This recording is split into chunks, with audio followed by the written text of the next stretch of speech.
দেশজুড়ে আবারও তাপপ্রবাহের সতর্কবার্তা বা হিট অ্যালার্ট জারি করেছে আবহাওয়া অধিদপ্তর। বৃহস্পতিবার সকালে জারি করা হয় এই সতর্কবার্তা। এটি আগামী 3 দিন অব্যাহত থাকতে পারে বলে জানিয়েছে আবহাওয়া অফিস। অধিদপ্তরের আবহাওয়াবিদ মোহাম্মদ শাহিনুল ইসলাম পরবর্তী 72 ঘন্টার জন্য তাপপ্রবাহের সতর্কবার্তা জারি করেন। এর আগে এ মাসে 3 দফায় তাপপ্রবাহের সতর্কবার্তা জারি করেছিল আবহাওয়া অধিদপ্তর। দ্বিতীয় দফায় তাপপ্রবাহের সতর্কবার্তা দেওয়া হয় 19 এপ্রিল। 21 এপ্রিল 26 দিনের বন্ধ শেষে শিক্ষা প্রতিষ্ঠানগুলো খোলার কথা ছিল, কিন্তু তাপপ্রবাহের কারণে তা বন্ধ করে দেওয়া হয়। এখন নতুন ঘোষণা অনুযায়ী 28 এপ্রিল থেকে খুলবে স্কুল কলেজ।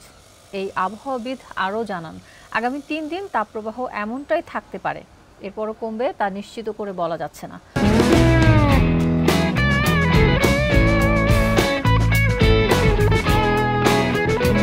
আবহাওয়া অফিস জানায়, আগামী 24 ঘন্টায় সিলেট বিভাগের 2-1 জায়গায় অস্থায়ীভাবে ঝোড়ো হাওয়া সহ বৃষ্টি অথবা বজ্রসহ বৃষ্টি হতে পারে।